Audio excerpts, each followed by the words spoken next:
എന്താണ് fresh embryo transfer? നിങ്ങൾ കേട്ടാണ് എംബ്രിയോ ട്രാൻസ്ഫർ, ഫ്രഷ് ട്രാൻസ്ഫർ ഉണ്ട്, അല്ലെങ്കിൽ ഫ്രോസൺ എംബ്രിയോ ട്രാൻസ്ഫർ ഉണ്ട്.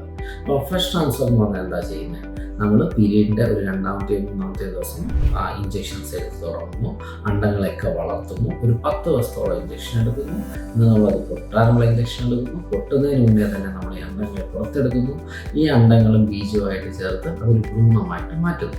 വളർച്ചയുടെ 3ാമത്തെ ദിവസമോ വളർച്ചയുടെ 5ാമത്തെ ദിവസമോ നമ്മളതിനെ ശീതീകരിച്ച് വെക്കുന്നു.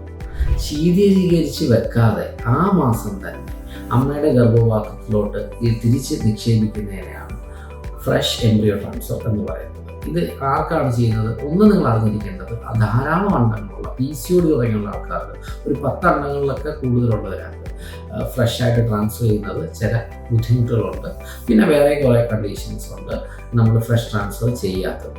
അല്ലെങ്കിൽ നമ്മുടെ അണ്ടങ്ങൾ കുറവാണ്, ഗർഭപാത്രം വളരെ നല്ലതാണ്, നല്ല എൻഡോമെട്രിയം ആണെങ്കിൽ തീർച്ചയായിട്ടും ഫ്രഷ് ട്രാൻസ്ഫറിലോട്ട് തന്നെ പോകാൻ സാധിക്കും.